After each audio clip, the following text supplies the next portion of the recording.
Commander Vexthara stood on the bridge of the exploration ship Stellar Dawn and watched the blue planet grow larger on the main screen.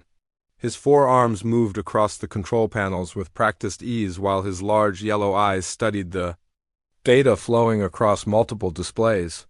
The third planet of this star system looked promising.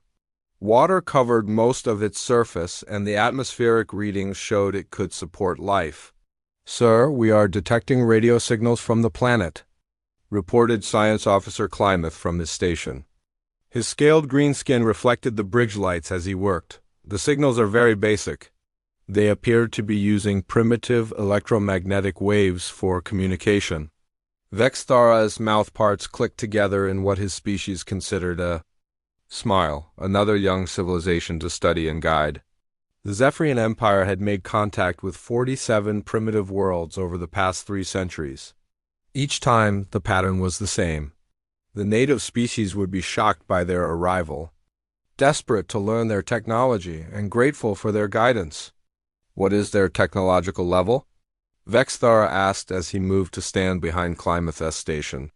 "Very low, Commander," Klymouth replied, his clawed fingers dancing over his instruments. "They have basic satellites in orbit around their planet, some crude space stations. Their most advanced vehicles appear to be chemical-powered rockets. We are also detecting nuclear energy signatures, but only at a very basic level." Weapons Officer Zatok looked up from her station. Her red scales were darker than Klymouth's green ones, and her voice carried the typical harshness of her warrior caste.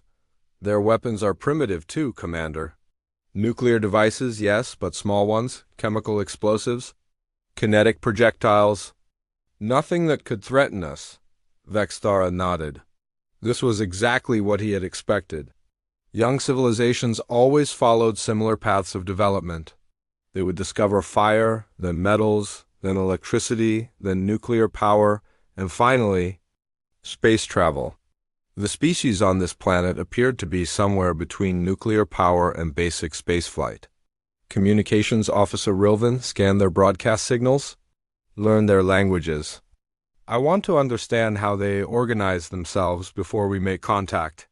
Communications Officer Rilvan was the youngest member of the bridge crew. Her pale blue skin marked her as coming from the northern continents of Zephyr Prime. She had been excited about this mission from the beginning. "Yes, Commander, I am already analyzing their transmissions." The bridge fell quiet except for the soft humming of the ship's engines and the gentle beeping of various instruments.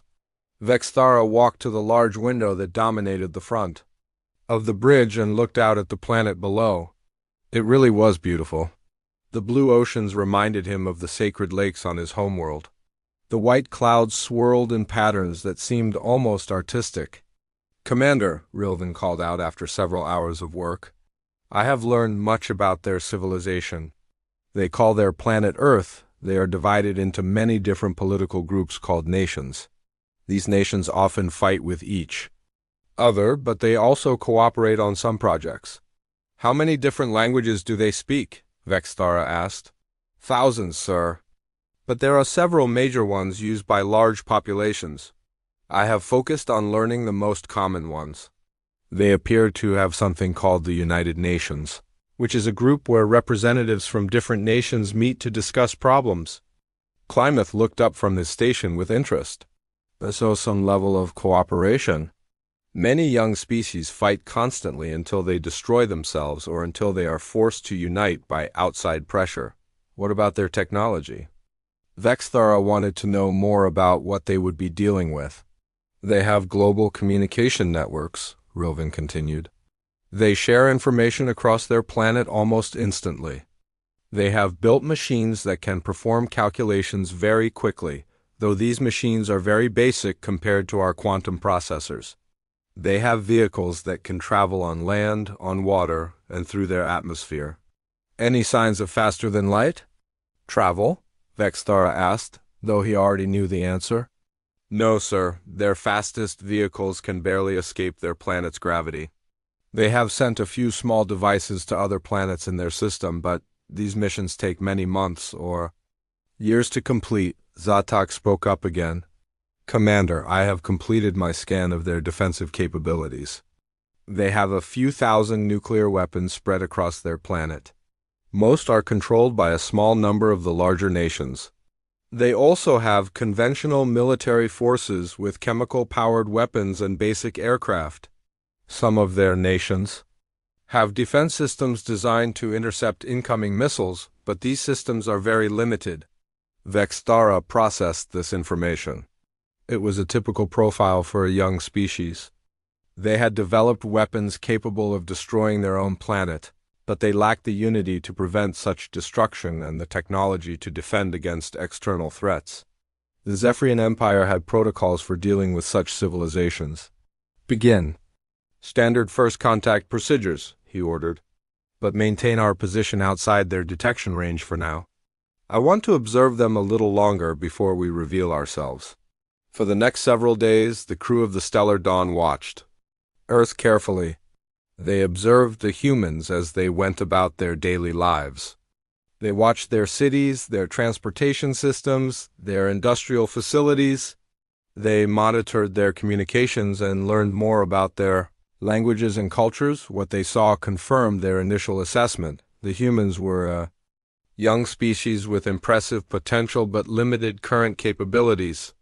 They showed creativity and adaptability, traits that would serve them well as they developed more advanced technology under Zephyrian guidance.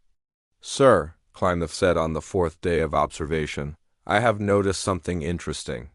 While their technology is primitive, their scientific knowledge is more advanced than I would expect. They understand many complex principles of physics and chemistry. Their astronomical observations are quite detailed. That is not unusual, Vextara replied. Many species develop theoretical knowledge before they develop the technology to apply it practically. It often takes centuries for theory to become technology. Yes, sir, but there is something else. I have been analyzing their historical broadcasts, the ones they use for entertainment and education. They have many stories about contact with beings from other worlds. They seem to have thought about this possibility quite a lot. Rilvan added, they have something they call science fiction. Many of their stories involve contact with alien species. Some of these stories imagine peaceful contact, others imagine conflict. They seem to have considered many different possibilities. Interesting, Vextara mused. That might make our contact easier. They will not be completely shocked by our existence. Zotok disagreed. Or it might make them more suspicious. If they have imagined many scenarios, they might not trust us. Immediately, we will proceed carefully, Vextara decided. Begin transmitting our standard first contact message. Use their most common languages. Make it clear that we come in peace and that we want to establish friendly relations. Rilvan worked at her station for several minutes, composing the message. Message ready, Commander. Send it on all their major communication frequencies. Target their United Nations facility and the capital cities of their major nations. The message was simple and direct, translated into 12 of Earth's major languages. It identified the Zephyrians as peaceful explorers from another star system. It expressed interest in learning about human civilization and sharing knowledge. It requested permission to land representatives on Earth to begin formal diplomatic contact. Vextara expected the response to take several hours at least. Young civilizations usually needed time to recover from the shock of first contact. Their leaders would need to meet, argue, and decide how to respond. Some might want to hide the contact from their populations. Others might want to reveal it immediately. The process usually took days or even weeks, but the response came in less than 2 hours. Commander, Rilvan said with surprise in her voice, we are receiving a reply. Already? Are you certain it is an official response? Yes, sir. It is coming from multiple sources, including their United Nations headquarters and several of their major governments. The message is coordinated and appears to have official authority. What does it say? Rilvan read from her display. Welcome to Earth. We are pleased to make contact with the Zephyrian people. We appreciate your peaceful intentions and would be honored to meet your representatives. Please proceed to the following coordinates for formal first contact. Ground control will guide your landing. The bridge fell silent. Vexthara stared at the communications officer, waiting for more information. That is the entire message, sir, Rilvin confirmed. No expressions of shock? No questions about our intentions? No demands for proof that we are real? No, sir. Just a simple welcome and an invitation to land? Klamath looked puzzled. This is very unusual, Commander. In our experience, first contact with primitive species involves much more emotional response. Fear, excitement, confusion, disbelief. This response is almost casual. Zatok was more direct. It is suspiciously calm. Either they are much more advanced than our scans indicate, or they are hiding their true reactions. Vexthara considered both possibilities. Their scans were very thorough. It was extremely unlikely that the humans possessed advanced technology that could hide from Zephyrian sensors. More likely, their leaders were simply better at controlling their emotions than most young species. Plot a course for the coordinates. They provided, he ordered. But maintain full defensive readiness. If this is some kind of trap, I want to be prepared. Sir, the navigation officer reported, the coordinates are located in a desert region of the continent they call North America. It appears to be far from any major population centers. Good, that shows wisdom. They want to keep our first meeting private until they understand our intentions better. As the stellar dawn moved toward Earth, Vexthara felt the familiar excitement that came with first contact. Soon they would meet this young species face to face. They would learn about human culture, human hopes, human fears, and the humans would learn about the greater galaxy that surrounded their small world. He had no way of knowing that everything he believed about this contact was wrong. He had no way of knowing that the humans had been waiting for them long before they arrived. And he had no way of knowing that this meeting would change everything he thought he knew about the galaxy and Earth's place in it. The blue planet grew larger on the screen as they approached, looking peaceful and innocent in the light of its yellow star. The landing shuttle descended through Earth's atmosphere with Vexthara and 5 of his most trusted officers aboard. Below them, the desert stretched out in all directions, broken only by small mountains and the occasional road. The coordinates the humans had provided led to what appeared to be a hastily built facility in the middle of nowhere. As they got closer, Vexthara could see the landing area more clearly. It was a large, flat concrete pad surrounded by several simple buildings. The structures looked new, as if they had been constructed quickly just for this meeting. Human vehicles were parked nearby, and he could see small groups of people waiting for their arrival. The construction appears very basic, observed Dr. Klamath, who was studying the facility through the shuttle's sensors. Simple concrete and metal buildings, nothing sophisticated. But functional, added Zatok. They have provided adequate space for landing and what appears to be meeting areas. For a primitive species, they have organized this contact quite efficiently. The shuttle touched down gently on the concrete pad. Through the windows, Vexthara could see the humans approaching. They moved with confidence, not the fearful hesitation he had seen from other young species during first contact. They wore simple clothing that appeared to be some kind of uniform, and they carried devices that were probably communication equipment. Remember, Vexthara told his team as they prepared to leave the shuttle, we are dealing with a primitive species. Be patient with their limitations. Do not overwhelm them with too much information at once. Our goal is to establish trust and begin the process of gradual technological advancement. The shuttle door opened and Vexthara stepped out onto the concrete surface. The Earth sun felt warm on his scales and the air was dry and clean. A small group of humans approached them, led by a middle-aged female with short brown hair and intelligent eyes. Welcome to Earth, she said in clear, precise Zephyrian. Her accent was strange, but her words were perfectly understandable. I am Dr. Sarah Chun, Director of the International Contact Initiative. On behalf of all humanity, we are honored to meet you. Vexthara was impressed. The human had learned their language remarkably quickly. Most primitive species needed translation devices for months before they could speak even basic phrases in Zephyrian. Dr. Chun, he replied, using what he hoped was the correct human title. I am Commander Vextara of the Zephyrian Exploration Fleet. We are pleased to meet you as well.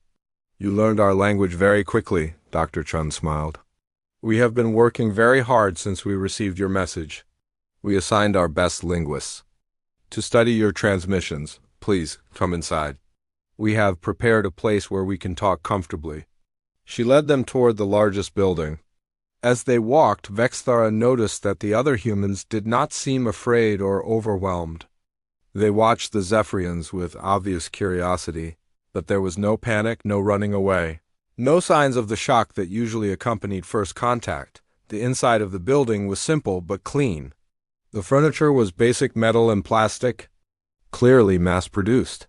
The lighting was electrical, using what appeared to be primitive bulbs. Computer monitors showed simple displays with basic graphics. Everything confirmed that the humans were indeed a young, technologically limited species. Please sit wherever you are comfortable, Dr. Chun said, gesturing to chairs that had obviously been specially made to accommodate Zephyrian anatomy. We took the liberty of studying your physiology from your shuttle transmissions and prepared seating for you. This was another impressive detail. Most primitive species were so overwhelmed by first contact that they forgot about basic hospitality. The humans had not only remained calm enough to think about comfort, but they had analyzed Zephyrian anatomy and built appropriate furniture in just a few days. Dr. Chun introduced the other humans present. There was Dr. James Wilson, described as a physicist. General Patricia Martinez, identified as a military representative. Professor Michael Zhang, introduced as a historian and cultural expert. Ambassador Lisa Thompson, representing Earth's governments. Each of them greeted the Zephyrians politely and professionally. We have many questions, Dr. Chun began once everyone was seated. But first, we want to express our gratitude that you chose to contact us peacefully. We understand that more advanced civilizations do not always approach younger ones with such consideration. Vexthara found this comment interesting. It suggested that the humans had thought seriously about the possibilities of contact with alien species. Their science fiction stories had apparently prepared them well for this moment. The Zephyrian Empire believes in peaceful contact and mutual benefit, he replied. We have encountered many young civilizations like yours. We prefer to share knowledge and help species develop their potential rather than impose our will upon them. That is very reassuring, said Ambassador Thompson. We were hoping that would be your approach. We have prepared a tour of our facility, so you can see some of our current capabilities. We thought you might be interested in understanding our technological level. Over the next several hours, Dr. Chun and her colleagues showed the Zephyrians around the facility. They visited laboratories where human scientists demonstrated their equipment. The computers were indeed primitive, using simple processors and basic programming languages. The scientific instruments were functional but crude compared to Zephyrian. Technology. In one laboratory, Dr. Wilson showed them human weapons technology, chemical explosives, kinetic projectiles, and a small nuclear device that had been disarmed for display purposes. We know these are very basic compared to what you probably have, he said with what appeared to be embarrassment. But they represent the best of our current military technology. They are appropriate for your current level of development, Vexthara assured him diplomatically. Every civilization must begin somewhere. With time and guidance, your technology will advance significantly. The humans asked many questions during the tour. They wanted to know about Zephyrian faster-than-light travel, energy systems, materials, science, and communication technology. Their questions were intelligent and well-informed, showing a good understanding of basic scientific principles. But they also revealed the gaps in human knowledge that were typical of a young species. Our fusion power systems are still experimental, Dr. Chun explained as they visited the facility's power plant. We can achieve fusion, but we cannot yet make it efficient enough for widespread use. We are very interested in learning about your energy systems. We use quantum energy extraction, Klamath explained. It is much more efficient than fusion, but it requires materials and techniques that are beyond your current capabilities. However, we could help you improve your fusion technology as a stepping stone.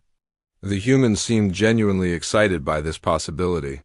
They asked detailed questions about fusion improvement techniques and took careful notes of everything Klamath told them. Their eagerness to learn was exactly what Vexthara expected from a primitive species encountering advanced technology for the first time. But Dr. Klamath was beginning to notice things that puzzled him. The facility was supposedly built quickly for this meeting, but some of the construction showed signs of age that did not match that timeline. Scratches on metal surfaces, wear patterns on floors, small repairs that indicated long use. It was as if parts of the facility were much older than they appeared. There were other small details that seemed odd.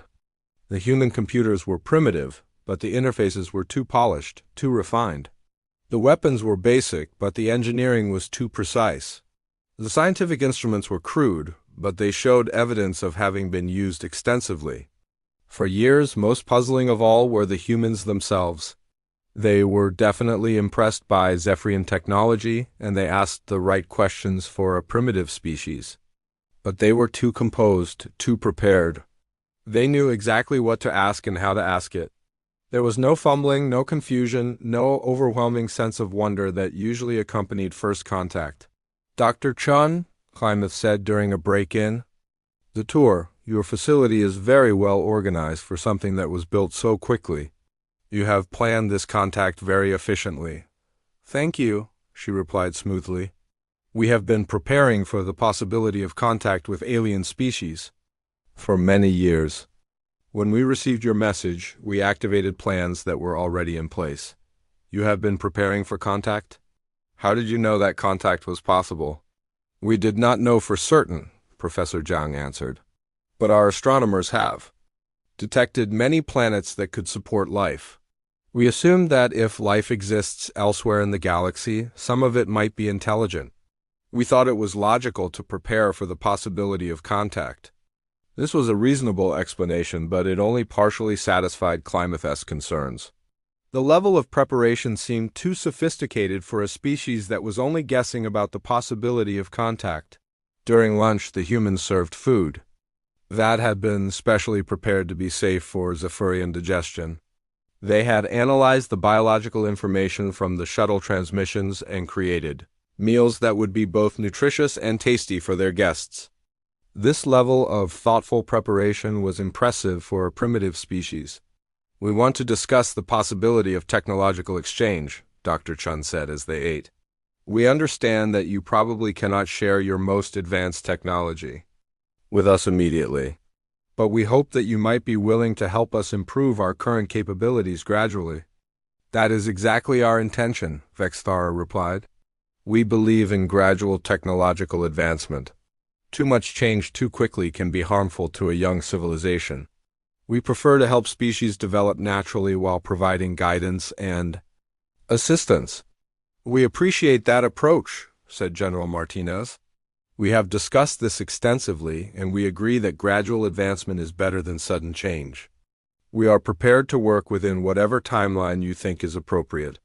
The afternoon was spent discussing specific areas where the Zephyrians might be able to help: medical technology, energy systems, materials science, and communication. Improvements were identified as priorities. The humans also expressed interest in learning about other species that the Zephyrians had contacted.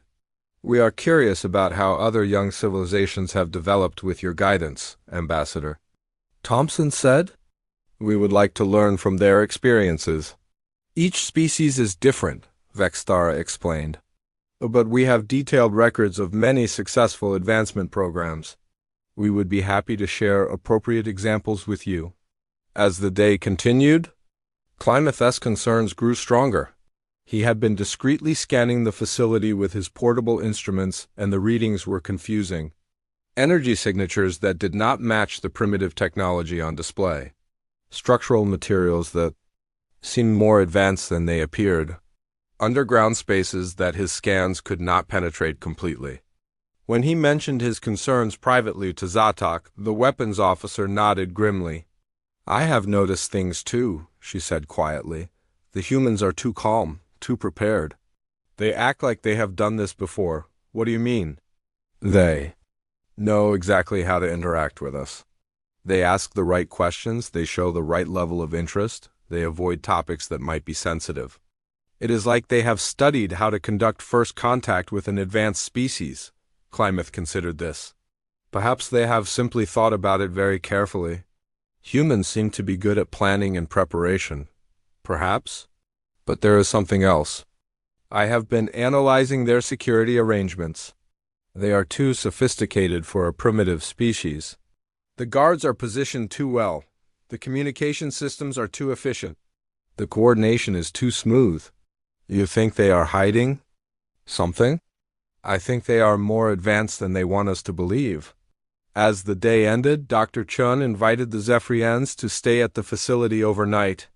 We have prepared quarters for you, she said. Tomorrow we can continue our discussions, and perhaps begin planning specific cooperation projects. That is very kind, Vexthara replied. We accept your hospitality. But as night fell over the desert facility, Klamath continued his discreet scans. What he discovered in the darkness would change everything they thought they knew about Earth and humanity. Deep underground, his instruments detected energy signatures unlike anything he had ever seen before, and those signatures were deliberately shielded, as if someone was trying very hard to hide them from detection. The humans were not what they appeared to be. The question was, what were they really hiding, and why? Dr. Klamath could not sleep. He lay in the quarters the humans had prepared for him, listening to the quiet sounds of the desert night. His mind kept returning to the strange readings his instruments had detected during the day. The energy signatures, deep underground, were unlike anything in the Zephyrian databases. They were too complex, too powerful for a primitive civilization. At midnight, he made a decision that would change everything. Taking his most sensitive scanner, he left his quarters and moved quietly through the facility. The human guards nodded politely as he passed, showing no suspicion. They seemed to assume he was simply exploring out of curiosity. He made his way to a maintenance area he had noticed during the tour.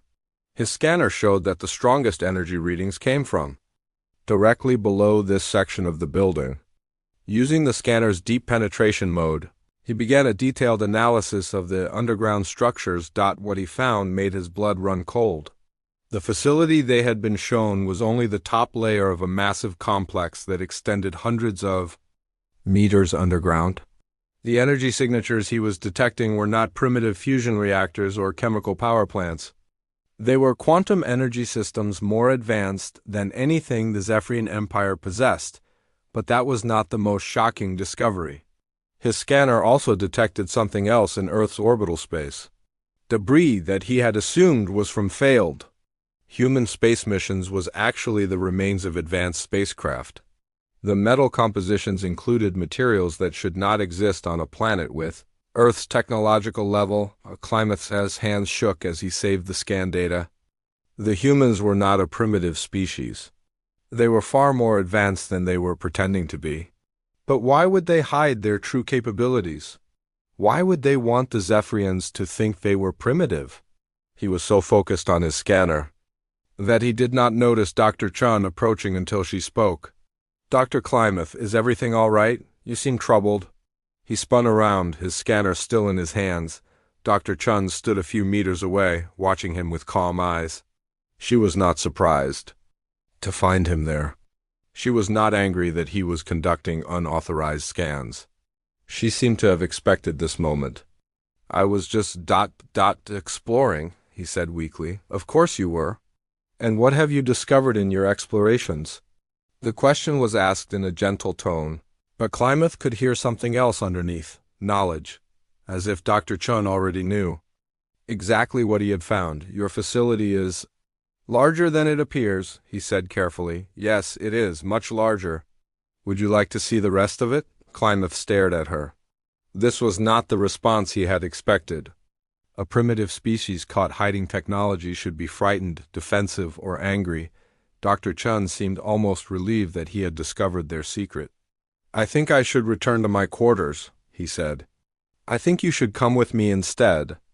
There are things you need to see, things that will help you understand why we have been less than completely honest with you." Against his better judgment, Klamath followed Dr. Chun deeper into the facility. She led him to what appeared to be a maintenance elevator. But when she placed her hand on a scanner beside the door, the elevator opened to reveal an interior that was clearly not primitive human technology. The walls were made of materials that seemed to shift and flow like liquid metal. The controls were holographic displays that responded to touch and thought. As the elevator descended, Klamath's scanner went wild with energy readings that were off any scale he knew. "How deep does this go?" he asked. 700 meters, Dr. Chun replied. "This is one of our smaller facilities. The main installations go much deeper." The elevator stopped, and the doors opened to reveal a sight that made Klamath's legs weak. They were standing at the edge of a vast underground complex that stretched as far as he could see. The ceiling was hundreds of meters high, supported by pillars of the same flowing metal material. The air hummed with energy from machines and systems that were beyond Zephyrian understanding. Hundreds of humans moved through the complex, working at stations and terminals that displayed information in languages Klamath did not recognize. But what shocked him most were the vehicles he could see in the distance. Spacecraft that were sleek, advanced, and clearly designed for interstellar travel.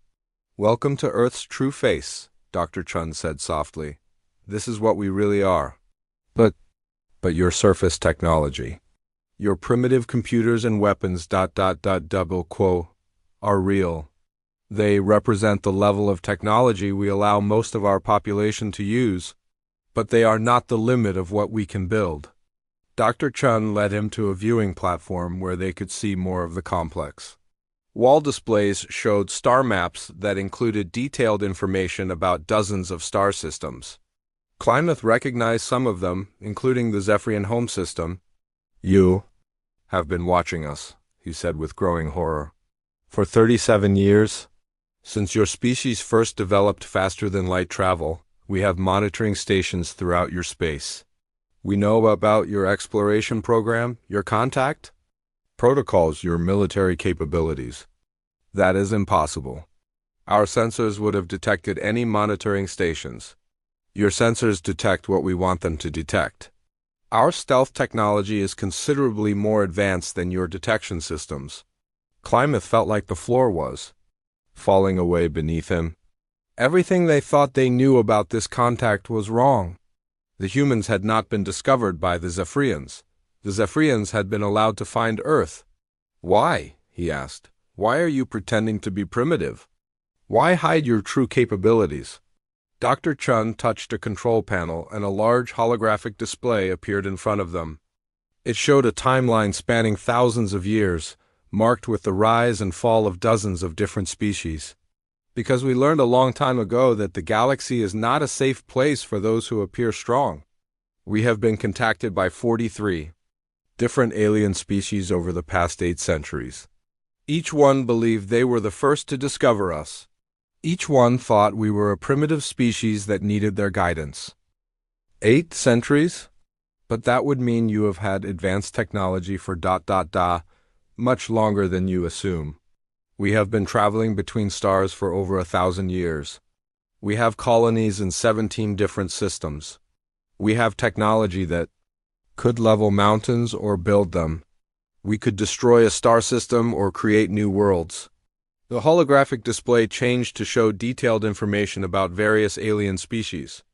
Klamath saw species he recognized, but also many he did not. Some of the entries were marked in red, others in green or yellow. What do these colors mean? Red means extinct. Yellow means relocated or confined to their home systems. Green means they passed our tests and were allowed to continue developing freely. Tests? What tests? The same test you are taking right now. When a species contacts us, we evaluate their intentions, their ethics, their treatment of other civilizations. Those who prove to be peaceful and wise are guided away from Earth with their memories adjusted. They never know we are more than we appear. Those who prove to be aggressive or dangerous are destroyed, Klamath finished with a whisper. Are stopped before they can harm others, yes. The full scope of what Dr. Chun was telling him hit Klamath like a physical blow. Earth was not a newly discovered primitive world. It was the secret center of a galactic intelligence network that had been operating for centuries.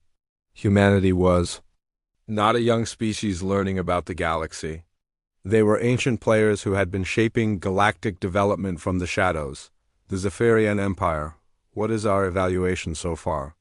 Still in progress. Your contact protocols are peaceful, which is encouraging. Your treatment of previous primitive contacts has been generally benevolent, though not perfect. Your species shows capacity for wisdom and growth.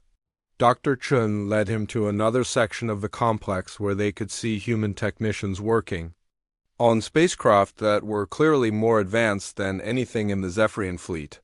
The ships were sleek and seemed to bend light around them. Energy readings from their engines were beyond measurement. How many of these ships do you have? Enough. Our fleet is positioned throughout the galaxy. We monitor every spacefaring species.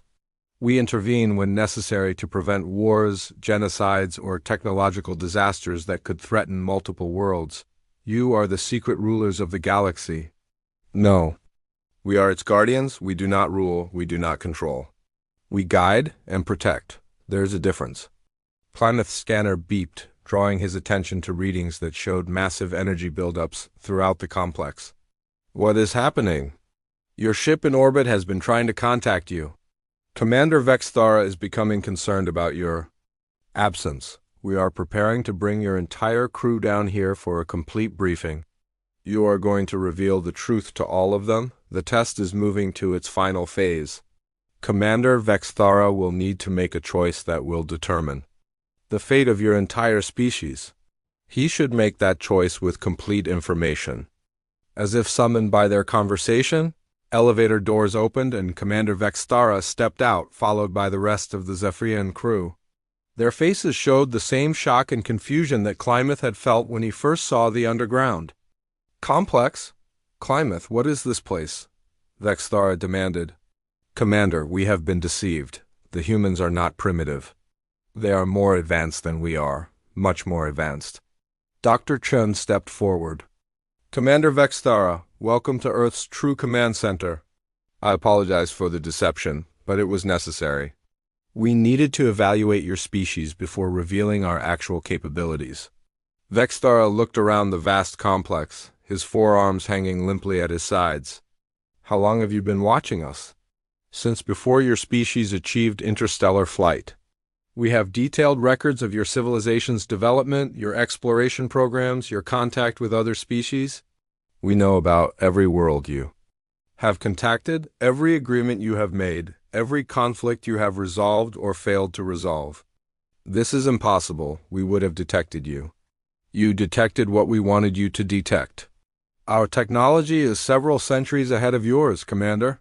We could destroy your fleet without it ever knowing we were there. We could eliminate your homeworld and make it look like a natural disaster.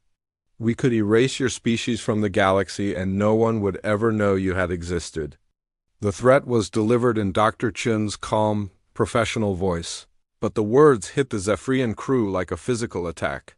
Zataka's hand moved instinctively toward her weapon, then stopped as she realized how pointless such a gesture would be. Why are you telling us this? Vexthara asked.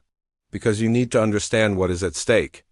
Your species is at a crossroads, Commander. The choices you make in the next few hours will determine whether the Zephyrian Empire continues to exist or becomes another red entry in our historical records. Dr. Chun gestured to the holographic displays around them. We have been evaluating your species for decades. Your peaceful contact protocols are encouraging. Your generally benevolent treatment of primitive worlds shows wisdom. But there are concerning elements in your expansion patterns and some of your military policies. What elements? Your tendency to impose Zephyrian cultural values on contacted species. Your assumption that technological advancement always equals social improvement. Your unwillingness to accept that some species might prefer to develop differently than you expect. Vexthara felt like his worldview was crumbling around him. Everything they thought they knew about the galaxy, about Earth, about their own importance, was wrong. They were not advanced explorers bringing enlightenment to primitive worlds. They were children being evaluated by beings who had been manipulating galactic development for centuries. What do you want from us? A choice, Commander. You can choose to attack us, knowing that it will result in the swift and complete destruction of your species. You can choose to return to your space and continue as you have been, in which case we will make some adjustments to ensure you cause no harm to others. Or you can choose to learn the truth about the galaxy and perhaps earn a place in our network of guardians. And if we choose the third option, then you will learn that the galaxy is far stranger and more dangerous than you ever imagined. And you will help us protect the young species that are just beginning to reach for the stars. Commander Vexthara looked at his crew, seeing his own shock and confusion reflected in their faces. In a few moments he would have to make the most important decision in Zephyrian history, and he was beginning to realize that humanity had been preparing for this moment much longer than he had. Commander Vexthara stood in silence for several long minutes, trying to process everything Dr. Chun had told them. Around him, his crew waited for his response. The vast underground complex hummed with alien technology that made their most advanced systems look like children's toys. "You said we have a choice," he finally said. "But it does not sound like much of a choice. Submit to your will or die." "That is not what I said, Commander. Let me be more precise about your options." Dr. Chun touched a control panel and the holographic displays changed to show detailed star maps. "Your first option is to attack us. You would lose and your species would be eliminated. But the choice is yours to make. And the second option? You return to your space with modified memories. You would remember making peaceful contact with a primitive human civilization. You would believe that we agreed to gradual technology. Sharing over many years, your species would continue to develop naturally, but we would guide your expansion to prevent conflicts with other civilizations." Vexthara studied the star map, noting how many systems were marked with various symbols. "How many species have you given modified memories?" 37 different civilizations. Most of them never knew we were anything more than a young species they helped develop. They believe they guided us toward advanced technology over decades or centuries. They feel good about their benevolent actions while we quietly prevent them from harming others. Dr. Klymeth spoke up from where he stood with the scanning device still in his hands. "And the third option?" "The third option is the most difficult. You learn the complete truth about the galaxy and humanity's role in it. You become part of our network of guardians. But this choice comes with costs that you may not be willing to pay." "What costs?" Dr. Chun gestured to another section of the holographic display. It showed detailed information about species Vexthara did not recognize. You would learn that the galaxy is far more dangerous than you imagine. There are threats out there that could destroy entire sectors of space. Ancient machines that still function after millions of years. Species that consume other civilizations for food or sport. Beings of pure energy that view physical life as something to be eliminated. The display showed images that made Vexthara's blood run cold. Vast machines that stripped planets down to their cores. Creatures that existed in the space between stars and fed on the life force of entire worlds. Ships the size of moons that moved through space, consuming everything in their path. "These threats are real," Dr. Chun continued, "and they are active. Right now, as we speak, there are 17 different crisis situations in various parts of the galaxy, species being invaded by machine intelligences, worlds being consumed by energy parasites, young civilizations being corrupted by ancient influences that turn them into weapons of destruction." Zeta could not contain herself any longer. "If these threats are so dangerous, why do you not simply eliminate them?" "Because we cannot. Some of them are too powerful even for us." Others exist in forms that make them difficult to fight directly. Most importantly, the galaxy is vast and we are only one species. We need allies, partners, other civilizations that can help us monitor and respond to threats. Dr. Chen led them to a new area of the complex where they could see what appeared to be a war room. Multiple large displays showed real-time information from across the galaxy. Humans worked at stations, coordinating responses to various situations. "This is our primary monitoring center," she explained. "We track threats, coordinate responses, and manage intervention operations across 47 different sectors of space. But we are stretched thin. We need more guardians." On one of the displays, Vexthara could see a star system under attack by something that looked like a massive mechanical spider.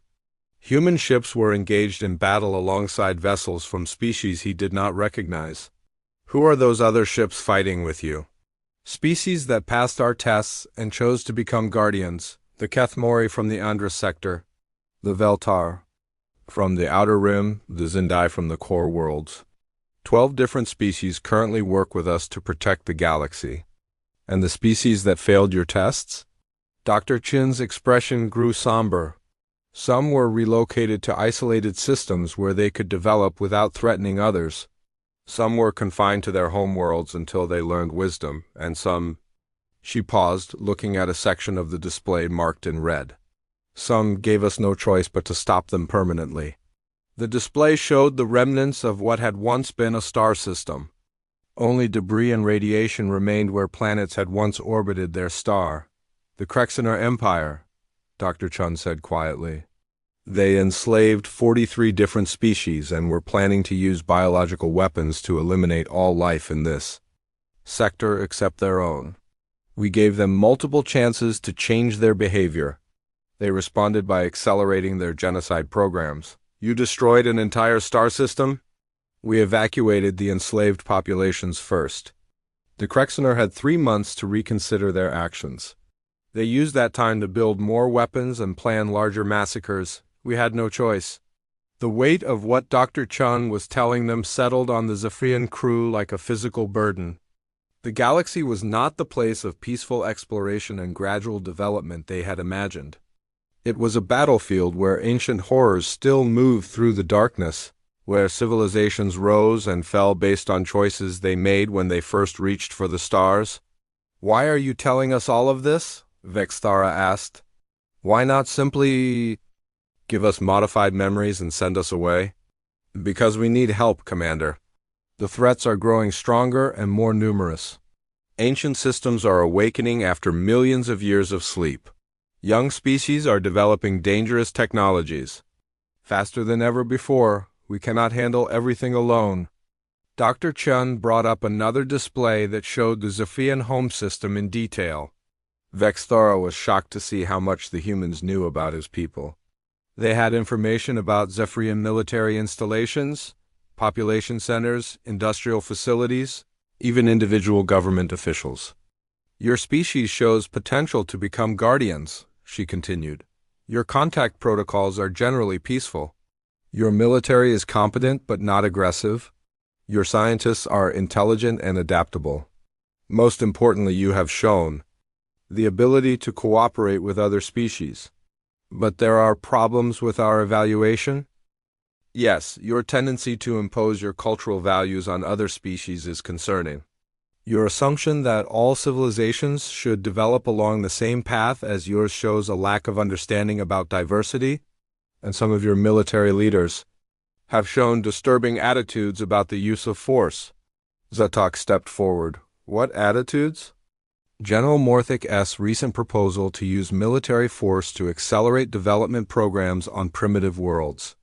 Admiral Kexver S.'s suggestion that resistant species should be conquered for their own good.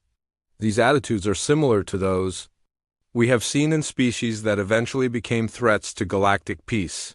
Vexthara felt a chill run through him. He knew both officers Dr. Chun had mentioned. Their attitudes had concerned him as well, but he had not realized how dangerous they might appear to outside observers. "If we choose to become guardians, what would happen to those officers?" "They would need to be re-educated or removed from positions of authority. We cannot work with species that include elements prone to aggressive expansion or forced development programs. The conversation was interrupted by an alarm that echoed through the complex. Human technicians began working more urgently at their stations, and new information appeared on the displays. "What is happening?" Klamath asked. Dr. Chun checked a portable device. "We have a situation developing in the Kepler sector. An ancient machine intelligence has awakened and is beginning to consume inhabited worlds. We need to respond immediately." On the main display, they could see images from the affected system. A massive mechanical entity was systematically stripping planets of all organic material, converting the matter into more machines that spread out to consume additional worlds. "How do you fight something like that?" Vexthara asked. "Very carefully and with overwhelming force. We have been preparing for this specific threat for 40 years. We have weapons designed specifically to disrupt machine intelligences and allies positioned throughout the sector." Dr. Chun began issuing orders to various teams. Ships began launching from hidden bays throughout the complex. Communication systems activated to coordinate with Guardian forces across the galaxy. Within minutes, a full-scale military operation was underway. "Commander Vexthara," Dr. Chun said as she continued coordinating the response, "I need your decision now. We cannot wait any longer. What happens if we choose to become Guardians? Your ship will be equipped with our most advanced technology. Your crew will be trained in Guardian protocols. You will be given responsibility for monitoring and protecting a section of space that includes several developing civilizations. And you will join the ongoing battle to keep the galaxy safe from threats that most species never know exist. And if we refuse, then you return to your ship with modified memories, and we handle the Zephyrian Empire through other means. Your species will continue to exist, but they will never know the truth about the galaxy or their potential role in protecting it." Vexthara looked at his crew. Klamath was studying the displays showing the machine intelligence attack, his scientific mind clearly fascinated by the technology being used to fight it. Zetok was watching the military coordination with professional interest. The others looked shocked but intrigued by what they were seeing. "If we become Guardians, what happens to our people? Our civilization? Most of them would never know the truth. Guardian species maintain their normal societies while a small group of trained individuals handle Guardian responsibilities. Your people would continue to live their lives, explore space, and develop their civilization. But they would be protected from threats they cannot imagine and guided away from choices that could destroy them." Another alarm sounded, and Dr. Chun checked her device again. "Commander, the situation in Kepler is escalating. I need to join the response team. Your decision?" Vexthara looked around the vast complex one more time. He thought about his species, his civilization, his responsibility as a commander. He thought about the threats Dr. Chun had shown them and the possibility that the Zephyrian Empire might someday face such dangers alone. But mostly, he thought about the choice between living in ignorance and accepting the burden of terrible knowledge. "Dr. Chun," he said finally, "I choose the truth. We will become Guardians." Dr. Chun nodded grimly. "Then prepare yourselves, Commander. You're about to learn that everything you thought you knew about the galaxy was just the beginning. And your first mission starts now?" The displays around them shifted to show the Zephyrian ship in orbit. But now they could see it was surrounded by human vessels that had been hidden from their sensors. The test was over, but the real challenge was just beginning. The moment Commander Vexthara spoke his decision, everything changed. Dr. Chun pressed a series of controls on her device, and the entire underground complex shifted into full operational mode. Walls that had appeared solid became transparent, revealing even more levels extending deeper into the earth. Hundreds of additional humans appeared at stations that materialized from the floors and walls. "Welcome to the Guardian Network," Dr. Chun said as she led the Zephyrian crew to a central command platform. "You have just made the most important decision in your species' history. I hope you understand the weight of what you have chosen, Commander." Vexthara felt a mixture of fear and excitement as he watched the incredible activity around them. What happens now? Now you learn the complete truth about humanity and our role in the galaxy, and you begin your training as the newest members of our Guardian network. Dr. Chun activated a massive holographic display that filled the air around them. It showed the entire galaxy in stunning detail, with thousands of markers indicating various civilizations, threats, and ongoing operations. This is the current state of galactic affairs, she explained. Every point of light represents either a civilization we monitor, a threat we track, or an operation we are conducting. As you can see, we are very busy. Klamath stared at the display in amazement. How long have you been doing this? Human civilization has been actively managing galactic affairs for 843 years. But our involvement began much earlier than that. The display changed to show Earth's history, but not the version the Zephyrians had expected. Instead of a young species gradually developing technology, they saw evidence of advanced human civilizations stretching back thousands of years. We were not always the Guardians, Dr. Chun continued. Long ago, humans were just another young species reaching for the stars. We were contacted by an ancient race called the Precursors, beings who had been managing galactic development for millions of years. What happened to these Precursors? They grew tired. After millions of years of watching over the galaxy, guiding young species, and fighting ancient threats, they decided it was time to rest. They chose humanity to take over their responsibilities. Why humans? Because we had something the Precursors found rare among intelligent species. We had the ability to adapt quickly to new situations, the willingness to sacrifice for others even when those others were strangers. And most importantly, we had learned to work together despite our differences. The holographic display showed images of early human space exploration, but these were not the primitive rockets the Zephyrians had expected. These were advanced vessels that moved between stars with ease. The Precursors spent 2,000 years training humanity for our current role. They taught us their technology, their methods, their understanding of the galaxy's dangers. When they finally departed for whatever comes after this existence, they left us with the tools and knowledge we needed to continue their work. Zatok watched the display with growing understanding. That is why you pretend to be primitive. You do not want other species to know that humans have replaced the Precursors. Exactly. The Precursors ruled through mystery and fear. Species knew they existed but never understood them. We chose a different approach. We decided to work from the shadows, to guide without ruling, to protect without controlling. Dr. Chun led them to another section of the command center where they could see real-time feeds from across the galaxy. On one screen, human ships worked alongside alien vessels to evacuate a planet threatened by solar flares. On another, human diplomats mediated a dispute between two species on the verge of war. This is what we do every day, she said. We prevent wars, stop genocides, evacuate populations from natural disasters, and fight threats that most species cannot even comprehend. We do this work quietly, without recognition, because it needs to be done. Commander Vexthara studied the feeds, seeing the scope of human operations for the first time. How many humans know the truth? About 50,000. We call them the active Guardians. They are the ones who work directly on Guardian operations.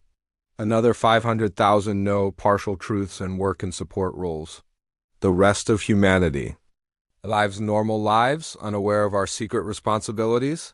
And now you want the Zephyrian Empire to join this network? We want selected members of your species to join us, yes.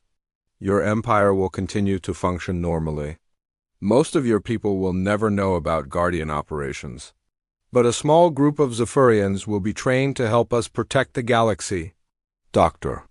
Chun activated another control, and the display showed detailed plans for Zephyrian integration into the Guardian network. Training programs, technology transfers, assigned territories, and operational procedures. Your first assignment will be to monitor the Vega sector, she explained. There are 6 developing civilizations in that region, plus several automated defense systems left by extinct species. You will be responsible for ensuring that the young civilizations develop safely and that the ancient systems do not become active. Klamath asked the question that had been bothering him since the revelations began. What if we had chosen differently? What if we had decided to attack you or refused your offer? Dr. Chen's expression became serious. If you had chosen to attack, you would all be dead right now. Your ship in orbit would have been destroyed, and a strike team would be on its way to your homeworld to prevent retaliation. She gestured to another display that showed the Zephyrian home system. The detail was incredible, down to individual buildings and military installations. If you had chosen to return with modified memories, you would have awakened on your ship, believing you had made peaceful contact with a primitive human civilization. Over the next 50 years, your species would have been gradually guided away from aggressive expansion and toward more peaceful development. And you would have monitored. Is the entire time? Forever. Every species we contact remains under observation permanently. Some never realize it. Others eventually discover our monitoring and are given the same choice you just made. An urgent alarm interrupted their conversation. A human technician called out from across the command center. Dr. Chun, we have a problem with the Kepler operation. The machine intelligence is adapting faster than we expected. Dr. Chun immediately moved to a communication station. Put me through to Admiral Harrison. A holographic figure appeared above the console. It was a human male in a military uniform standing on what appeared to be the bridge of a spacecraft. Sarah, the situation is deteriorating, he said without preamble.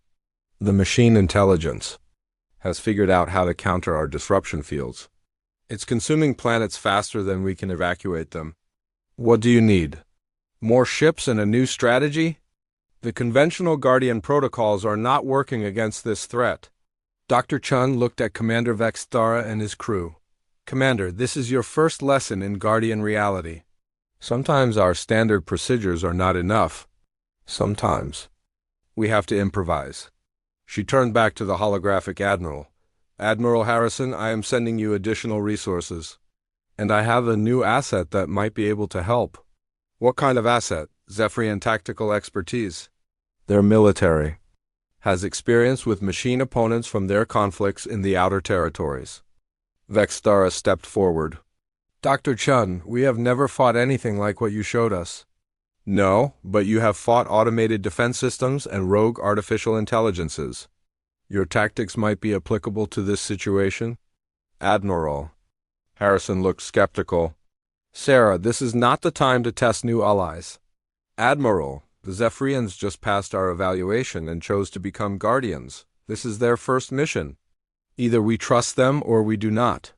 And there was a long pause before Admiral Harrison nodded. Very well. Have them report to the Battle Coordination Center. We will brief them on the situation.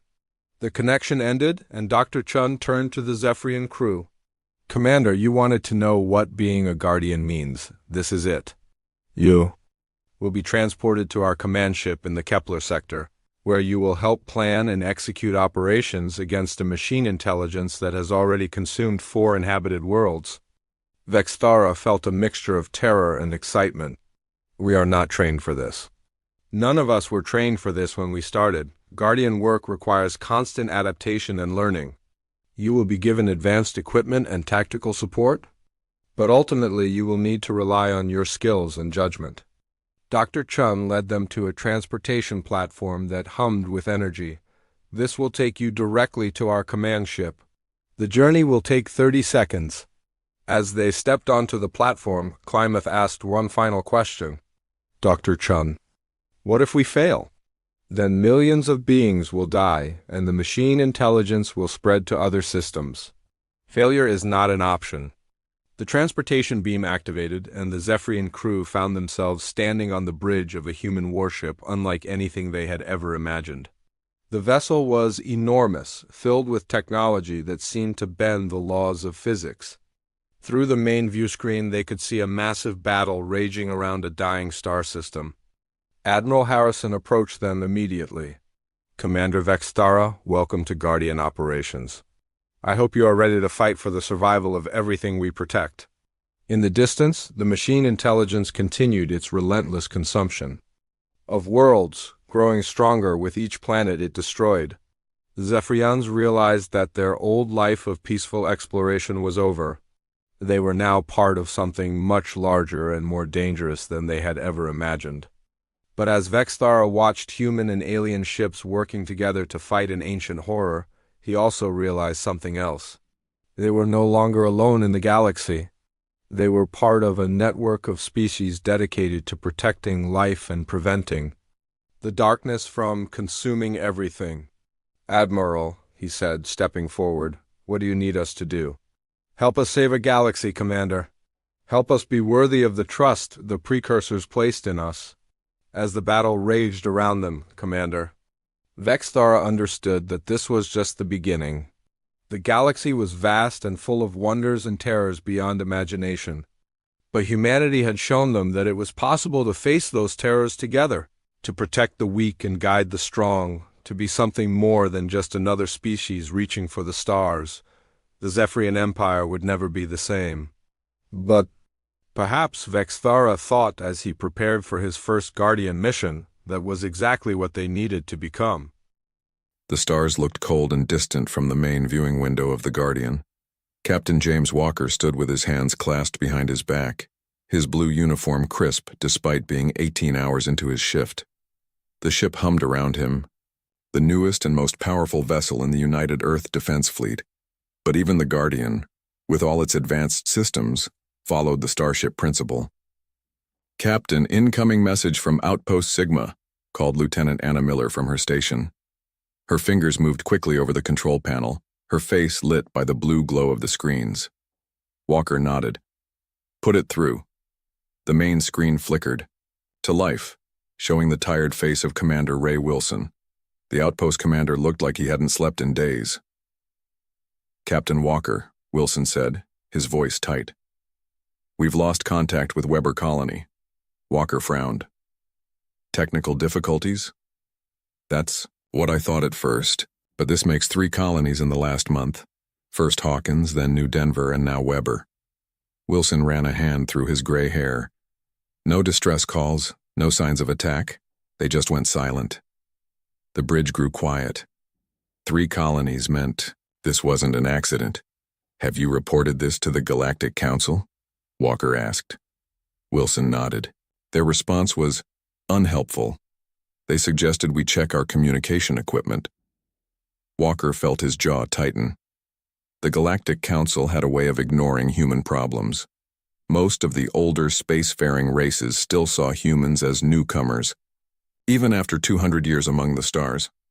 "Send me all the data you have," Walker said. "We'll investigate." After the call ended, Miller approached his side. "Sir, the Council should be taking this more seriously." "They follow protocols, Lieutenant, and their protocols say 3 missing colonies isn't enough to worry about yet." Walker turned to her. "Plot a course to Weber Colony. Let's see for ourselves." The Guardian dropped out of faster-than-light travel at the edge of the Weber system. The colony planet hung in the distance, a blue-green world that looked peaceful from space.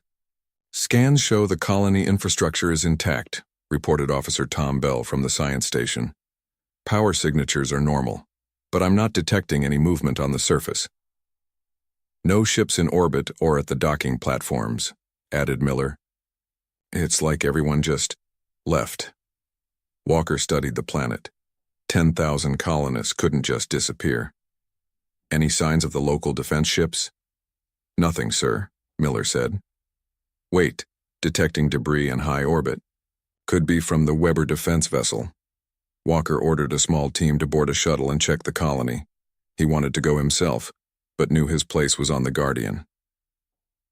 8 hours later, the team returned with disturbing news. "The colony is empty, sir," reported Security Chief Mark Davis. "No bodies, no signs of struggle. The buildings are intact. Food was left on tables. It's like everyone vanished in the middle of daily life." Walker felt a chill run down his spine. "And the data cores?" "Wiped clean," Davis said. "Whoever did this didn't want to leave any clues. That night Walker couldn't sleep. He walked the quiet halls of his ship, thinking about 10,000 missing people. The Starship Principle had kept peace in the galaxy for centuries. All vessels, no matter their size or purpose, had strict limits on their weapon systems. This meant no civilization could quickly overwhelm another, giving diplomacy time to work. But if someone was breaking that rule, his personal communicator beeped. It was Miller. "Sir, I think I found something. Can you come to the data lab?" Walker found her surrounded by holographic displays, her face serious in the blue light. "I've been running deeper scans on the communication logs from Weber Colony," she said. "Most of the data was erased, but I found fragments of an encrypted transmission, sent just before they went silent." She pulled up a display showing broken lines of code. "It took some work, but I managed to recover part of the message." With a flick of her hand, she played the recovered transmission. Static filled the room, but through it, a man's voice could be heard, tight with fear. "Not responding to hails. The ship doesn't match any known design. They're not..." More static. "Weapons beyond anything." The voice returned one last time, clearer. "They aren't following the rules anymore." Walker felt his blood run cold. "Can you clean it up more? Get a full message?" Miller shook her head. "This is everything that survived." "But sir, what rules was he talking about?" "The only rules that matter between civilizations," Walker said quietly. "The Starship Principle." The next morning, Walker called a meeting with his senior officers. The Guardians' conference. Room was plain but comfortable, with a table made of real wood, a luxury in space. "The evidence suggests that someone attacked 3 human colonies using technology that breaks the Starship Principle," Walker told his team. "If true, this threatens not just Earth, but the entire galactic peace." Chief Engineer Robert Green spoke up. "That's a big claim, Captain. The principle is held for 400 years, and it only takes one group to break it," Walker replied. "We need to investigate further, but carefully. If someone is using advanced weapons, the Guardian would be outmatched." "Should we inform Earth Command?" asked Miller. Walker nodded. "I've sent a full report, but until we have more evidence, I doubt they'll take major action." As if on cue, his communicator beeped with a message from Admiral Thomas Reed, the head of Earth's Defense Forces. "Walker, I've reviewed your report," Reed's holographic image said. His face looked grave. "Concerning, but not enough for us to make accusations at the Council. I'm giving you authorization to investigate further, but be discreet. The last thing we need is to create panic or appear paranoid to the older civilizations." After the call ended, Miller lingered in the conference room. "There's something else, isn't there?" Walker asked, recognizing the look on her face. "Yes, sir. I did some digging into previous incidents similar to this one." She placed a data pad on the table. 3 times in the last century, outposts went silent along the borders of known space. Each time the Council investigated and found nothing. Each time it was written off as equipment failure, or colonists abandoning their posts. Walker picked up the pad. "You think they're connected?" "I think something's been happening at the edges of our territory for a long time," Miller said. "And I think someone's been covering it up." Walker looked out the viewport at the stars.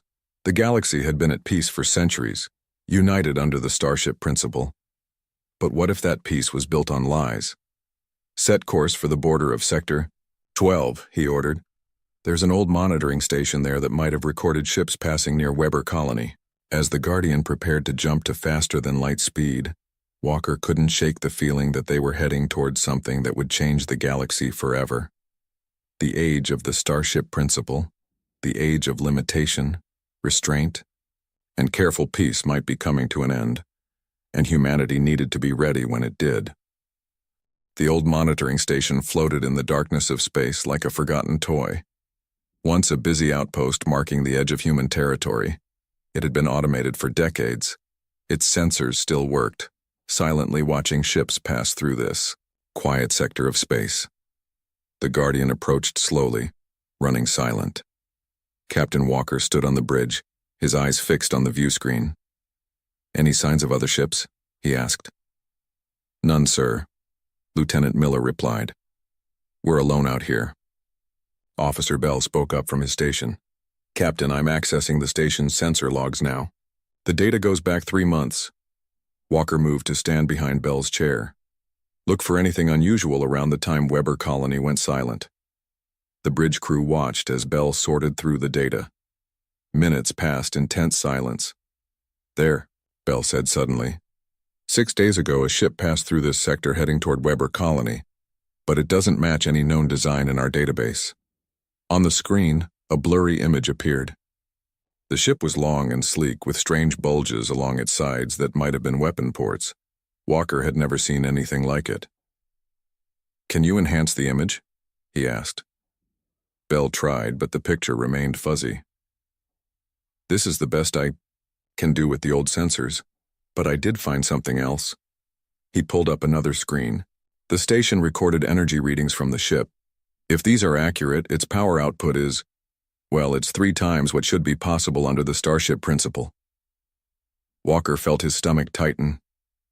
"Any markings we can identify?" Miller leaned closer to the screen. "There, on the hull, that symbol." She tapped at her console, searching the database.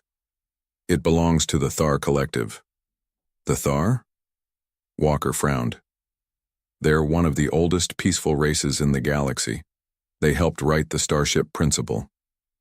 "Maybe they're not so peaceful anymore," suggested Davis from his security station. Walker shook his head. "Let's not jump to conclusions. Plot a course to the Thar border. Maybe we can—" "Captain," Miller interrupted, her voice urgent. "I'm picking up a distress signal. It's weak, but it's definitely coming from just outside this system." "Put it through." Static filled the bridge, then a broken voice. "Require immediate assistance. We are a Thar science vessel under attack by unknown—" The message cut out, then returned. "Weapons unlike anything. Help us." Walker didn't hesitate. "Set course for that signal. Maximum speed. Prepare for possible combat." The Guardian shot through space toward the source of the distress call. Within minutes, they dropped out of faster-than-light travel into a scene of destruction. A Thar vessel drifted in space, torn apart by what must have been powerful weapons. Pieces of the ship floated around it like a cloud of metal snow. The ship's main section was still intact, but dark and lifeless. "Life signs?" Walker asked. Bell shook his head. "None, sir, but the ship's core is still stable. We could send a team to investigate."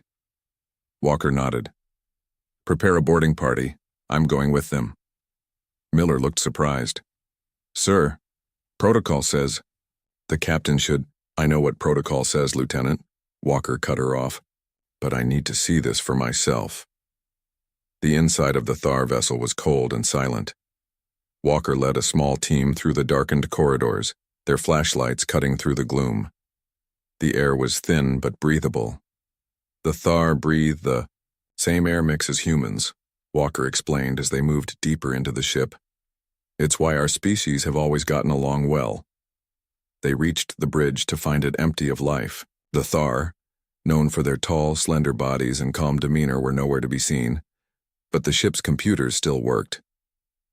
"See if you can access their logs," Walker ordered. "I want to know what happened here." Tech Officer Lisa Jones nodded and began working at the alien console. The Thar used a simple operating system that most humans could navigate. "Sir," Jones called after a few minutes, "I found the final log entry. It's disturbing." The screen lit up with the face of a Thar. Its large eyes looked worried, its normally blue skin pale with fear. "This will be our final record," the Thar said in its musical voice. "The ship that attacked us bore markings of the Thar Collective, but it was not one of ours. Its weapons, they should not exist, not under the principle. We tried to communicate, but they opened fire without warning. Before our systems failed, we detected modifications to their ship that go far beyond what is permitted. If anyone finds this message, warn the Council. Something terrible is happening." The recording ended. Walker felt a coldness that had nothing to do with the ship's failed life support. "Keep searching," he told his team. "I want to know everything about this ship and what happened to it." As they explored further, they found something even more alarming in the cargo hold. Weapons. Advanced weapons that the peaceful Thar shouldn't have had.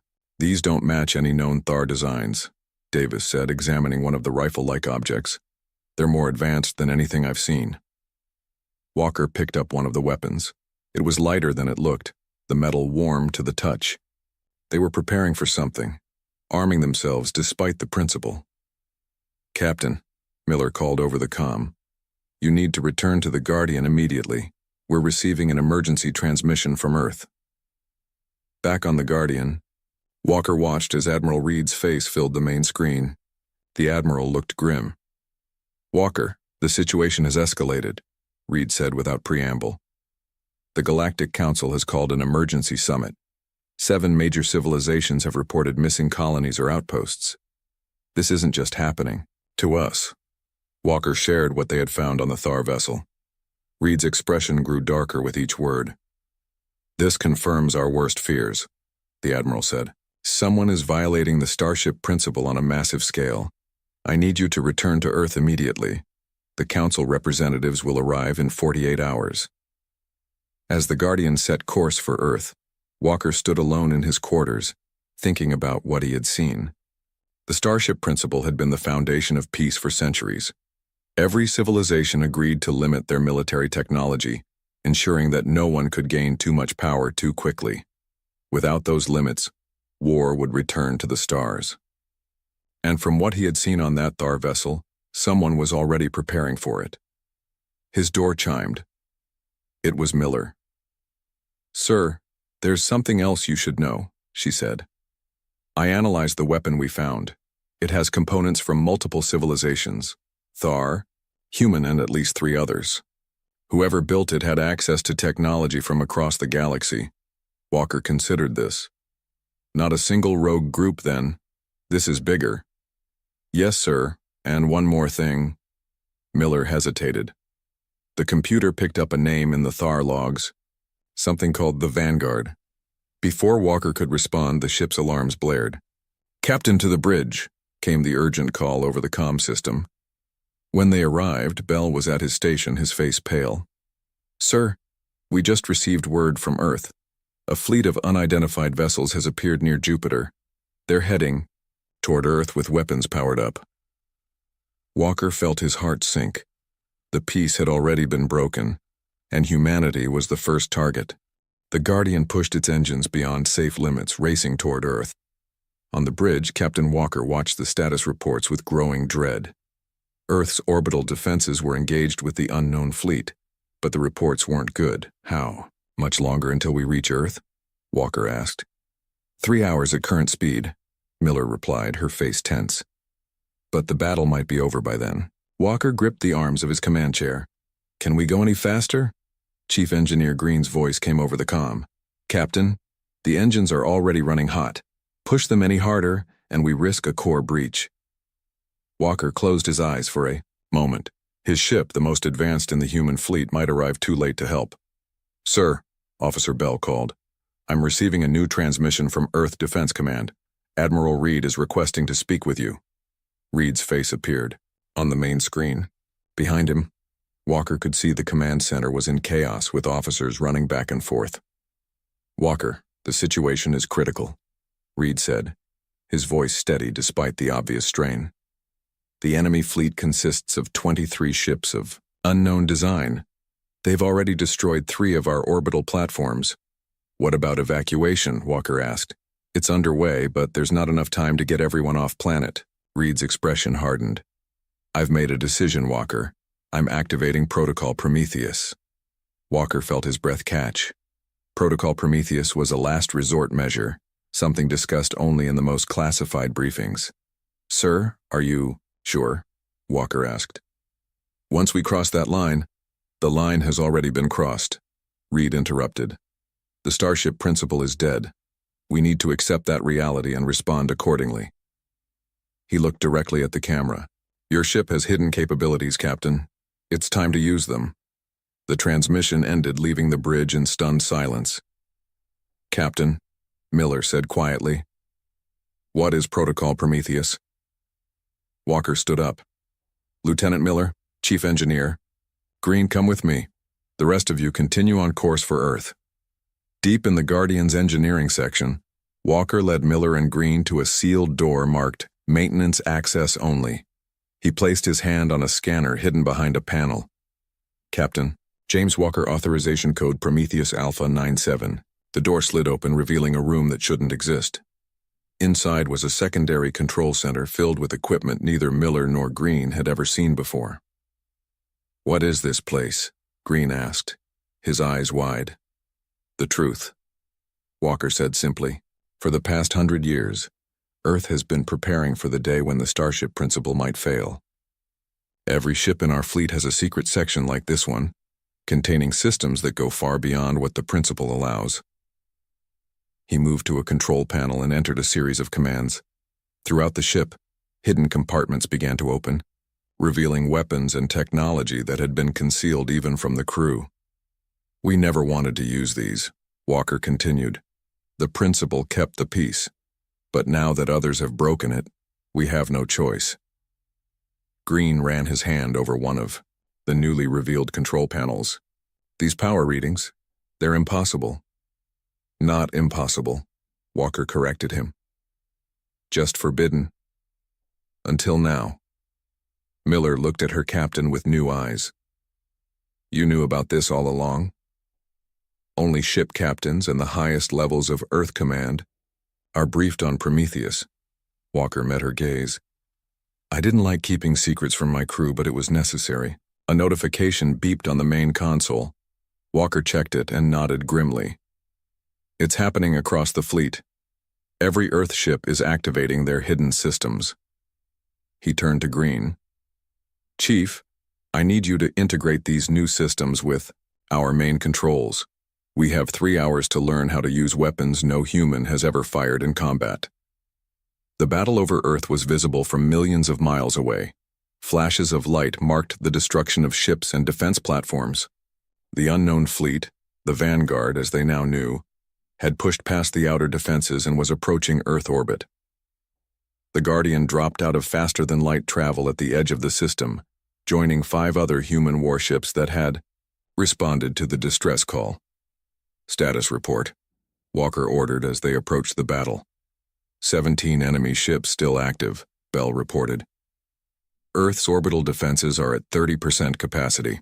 Civilian evacuation is ongoing but slow. Walker opened a channel to the other human ships. "This is Captain Walker of the Guardian. Protocol Prometheus is active. All ships, prepare to engage with full capabilities." On the main view screen, Walker could see the enemy fleet. The ships were sleek and powerful, unlike any known design. They moved with precision, targeting Earth's defenses methodically. "They're well-trained," Miller observed, "fighting as a unit." Walker nodded. "Target the lead vessel. Let's show them what humanity has been hiding." The Guardian surged forward, its newly revealed weapons powering up. Energy readings spiked to levels that would have been impossible under the Starship principle. "Weapons locked," Davis reported from Tactical. "Ready to fire." Walker took a deep breath. This was the moment when humanity would reveal its true strength and break the principle they had publicly upheld for centuries. Fire. The Guardian released a beam of energy so bright it was hard to look at.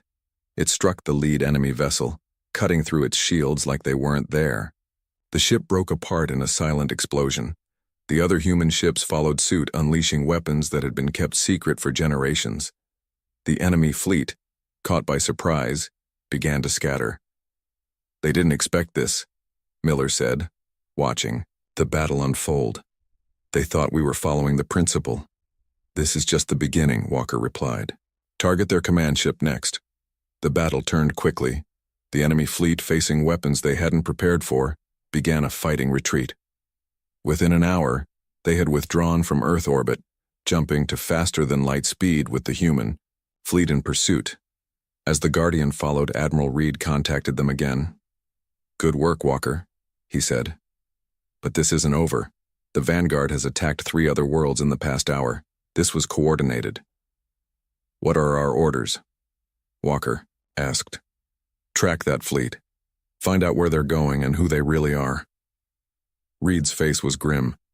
Meanwhile, I'll be at the emergency council meeting, explaining why Earth just revealed weapons technology we swore we didn't have. After the call ended, Walker stood in silence for a moment. The crew watched him, waiting. The galaxy changed. Today, he finally said. For centuries, every civilized world followed the Starship principle. We limited our weapons, our defenses, our technology, all to maintain peace. He looked around at his crew. That era is over now. We need to be ready for what comes next. Miller stepped closer. Sir, if we had these weapons all along, why didn't we use them to protect our colonies? Because once we revealed them, there was no going back, Walker answered. Earth Command hoped to find another solution. He shook his head. They waited. Too long. Captain, Bell called out. I'm tracking the enemy fleet. They appear to be heading toward the outer rim, beyond council space. Walker nodded. Follow them. Keep your distance, but don't lose them. He turned to Miller. Lieutenant, I want everything we have on the Vanguard. Someone in the galaxy must know who they are. As the Guardian pursued the retreating fleet, Walker wondered what other secrets would be revealed in the coming days. If Earth had hidden such power, what might other civilizations have concealed? The age of trust was over. The age of power had begun. For 3 days, the Guardian followed the trail of the Vanguard fleet. They kept their distance, using the ship's enhanced sensors to track the enemy without being detected. The crew worked in shifts, staying alert for any sign of an ambush. Captain Walker spent most of his time on the bridge, sleeping only when Miller insisted. Dark circles formed under his eyes as he studied the path the enemy was taking. They're heading toward the location of one of our missing colonies, Walker said, pointing to a star map. New Denver. Miller leaned over his shoulder, looking at the display. Do you think that's their base? Maybe. Or maybe they're going back to wherever they took the colonists. Walker rubbed his tired eyes. Either way, we need to know what we're facing. The ship's comm system beeped with an incoming message. It was Admiral Reed, looking even more exhausted than Walker. The council meeting was difficult, Reed said without preamble. Several civilizations have accused Earth of violating the Starship principle. Others have admitted they also had secret weapons programs. The principle was already dead, Walker replied. We just confirmed it. Reed nodded grimly. The council is in chaos, but we've formed an alliance with the Thar Collective and 3 other major civilizations. They're sending ships to support your mission. He leaned closer to the camera. Find out what happened to those colonists, Walker, and find out why the Vanguard is doing this. New Denver had been a thriving colony on a rich green world. Now, as the Guardian approached from behind one of the planet's moons, they could see something massive being built on the surface. It looks like some kind of installation, Bell said, examining the sensor readings. Definitely not part of the original colony. It covers nearly 100 square miles. Walker studied the images on the main screen. Are there any people down there? Yes, sir. Several thousand life signs, but they're concentrated in specific areas. And there are strange energy readings throughout the facility. 4 ships from their new alliance had joined the Guardian. 1 Thar vessel, 2 from the Holan Republic, and 1 from the old Varn Empire. Together they formed a small but powerful strike force. We need to get closer, Walker decided. Prepare a stealth shuttle. I'll lead a small team to the surface. Miller immediately stood up. I'm going with you, sir. Walker nodded. He had expected nothing less. The shuttle landed in a forested area 3 miles from the massive installation. Walker led a team of 6, including Miller and Davis, through the thick undergrowth. The air was clean but carried an odd metallic smell. As they approached the edge of the forest, they got their first clear view of what the Vanguard was building. It was an enormous structure, with towers reaching toward the sky and deep sections that disappeared underground. Energy fields shimmered around parts of it. It almost looks like a defensive position, Davis said quietly, like they're preparing for an attack. But from what? Walker wondered. They moved closer, using scanner technology that had been hidden under the Starship principle. It allowed them to detect the movement of guards and security systems without being found. There, Miller whispered, pointing to an area where people were working. Those are humans. And, are those Thar? Through binoculars, Walker could see colonists from different species working together. They moved without speaking, their faces blank as they carried materials and operated machinery. Something's controlling them, Walker said. We need to get inside. They found an entry point at a loading area where supplies were being brought in. Using stealth technology built into their armor, another violation of the principle, they slipped past the guards and into the massive structure. Inside, the air was colder. The walls were made of a material Walker had never seen before, with strange symbols etched into them. They moved silently through corridors that seemed designed for beings of various sizes. "Captain," Miller whispered, checking her scanner. "I'm picking up a high concentration of life signs one level down. It could be more colonists." They found a way down and entered what appeared to be a large control room. Inside, people from at least 5 different species worked at stations. Their movements were mechanical, their eyes unfocused. "They've been mind-controlled somehow," Davis said, scanning one of the workers. "Their brain patterns are all wrong." Walker noticed a separate room beyond the control center. Through its transparent walls, he could see a single figure standing at a large display. The figure was human. "Wait here," Walker ordered. "If something goes wrong, get back to the ship and warn the others." Using his stealth field, Walker approached the room. The door was unlocked. He stepped inside, weapon ready, and deactivated his stealth field. "That's far enough," the figure said without turning around. "I was wondering when Earth would find us." The man turned slowly. He was tall and lean, with gray at his temples and a face that looked vaguely familiar. "Commander Alex Gray," the man said, introducing himself. "Though I suspect Earth has listed me as dead by now." Walker kept his weapon aimed at Gray's chest. "You were on the deep space mission to Sector 19. Your ship was reported lost 10 years ago." Gray smiled without humor. "Not lost. Enlightened. I found something out there, Captain. Something that changed everything." "And what was that?" Walker asked, keeping his distance. "The truth. That the galaxy is in danger, and the Starship Principle was going to get us all killed." Gray gestured to the display behind him.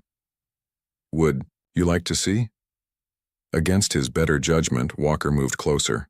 The display showed what looked like astronomical data, the movement of stars and galaxies over vast periods of time.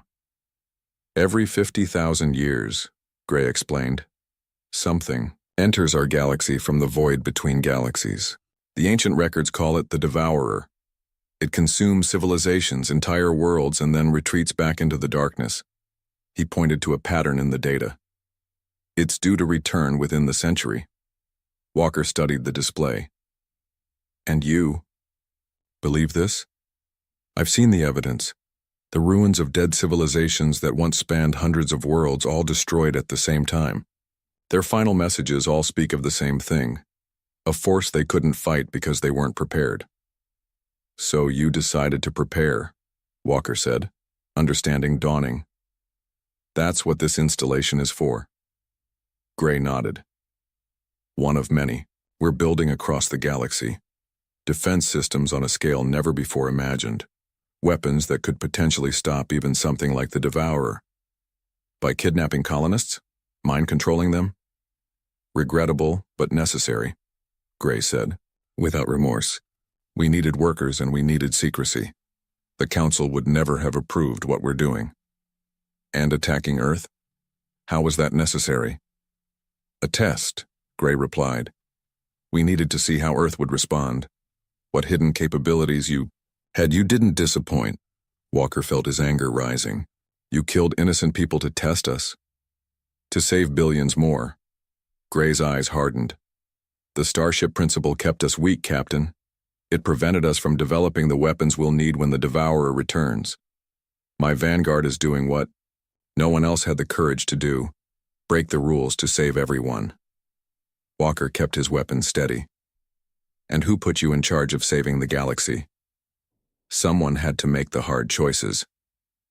Gray moved toward a control panel. "You can either help us or stay out of our way, but you can't stop what's coming. Before Walker could respond, an alarm blared throughout the facility. Gray smiled. "It seems your friends have been discovered. The choice is yours, Captain. Join us and help save the galaxy, or die here with your principles intact." Walker looked at the man who had once been a respected Earth officer. "There's always another way, Gray. One that doesn't involve becoming monsters ourselves." Gray's expression hardened. "That's your answer, then? So be it." He pressed a button, and energy fields sprang up around the room, trapping Walker inside.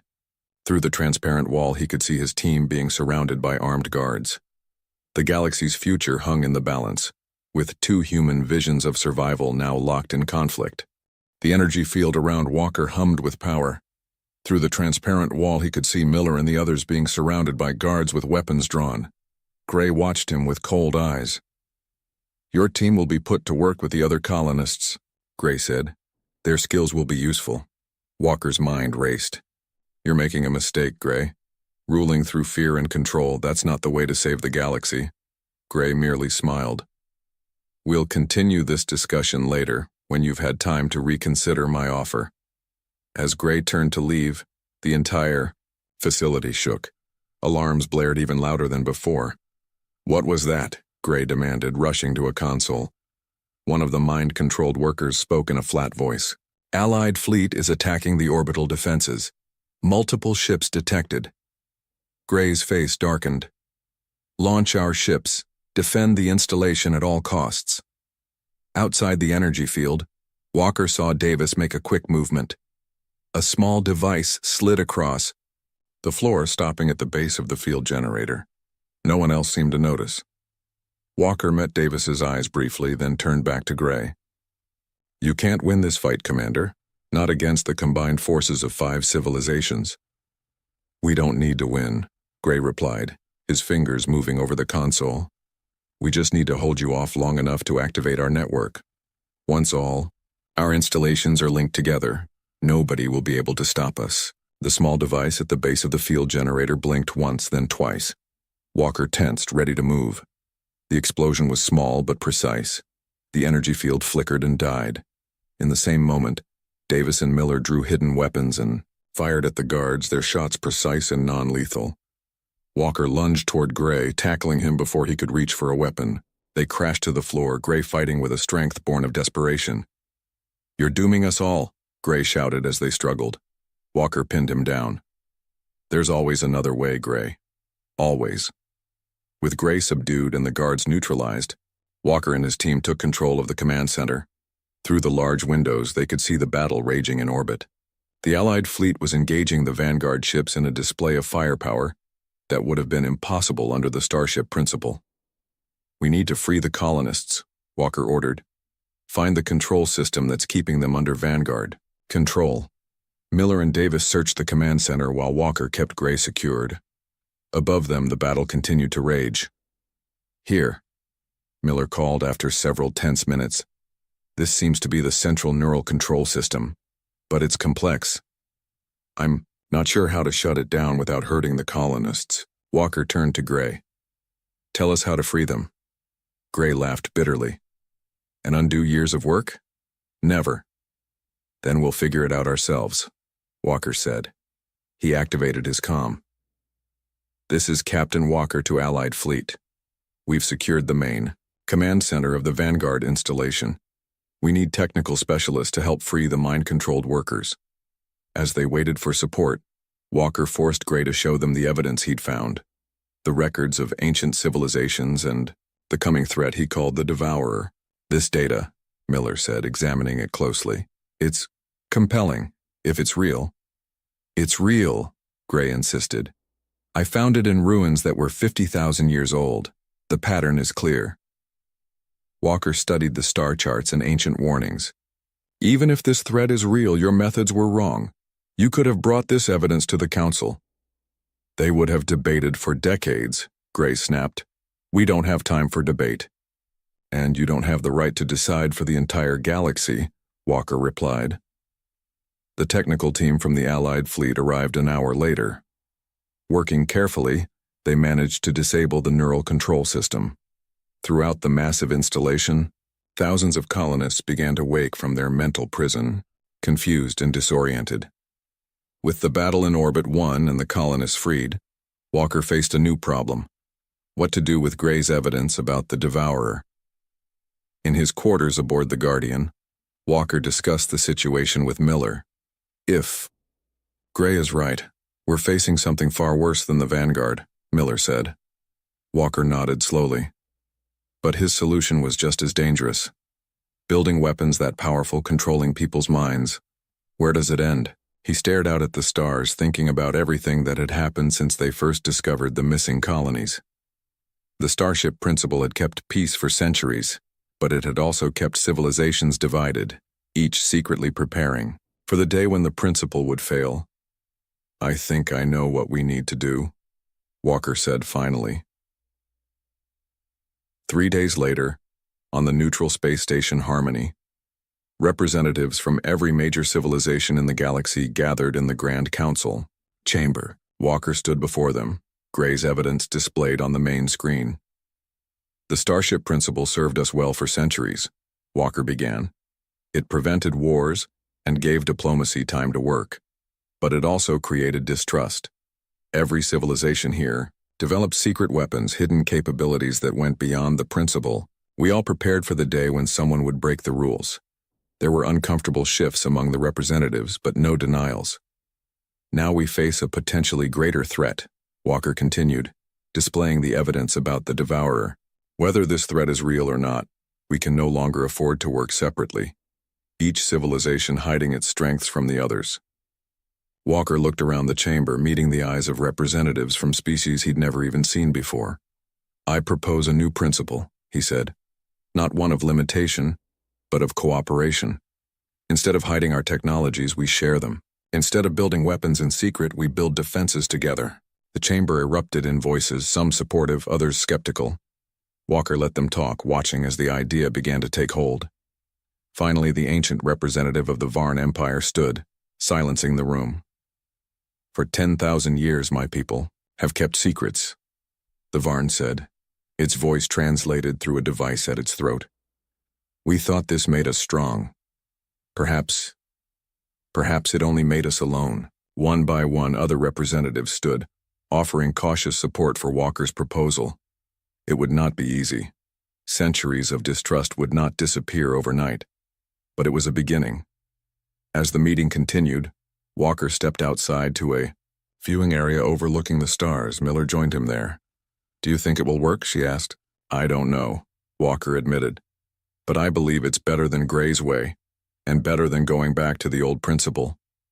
They watched as ships from dozens of civilizations moved around the station, no longer hiding their true capabilities. Some carried weapons that could destroy planets, others had defenses that could withstand incredible attacks. All had been hidden until now. "Every civilization will remember the day when starships stopped being good," Miller said, quoting the message that had begun their journey. "But perhaps they'll also remember what came after." Walker nodded, his eyes on the future. Not the end of an era, but the beginning of something better. Beyond the station, the stars continued their endless dance, unaware of the tiny beings who fought so hard to protect their place among them. Whether the Devourer was real or not, the galaxy would face it together, without secrets, without hiding their strength from each other. It was a new principle for a new age, one born from the ashes of the old. And it had begun with humanity's choice not to conquer but to connect.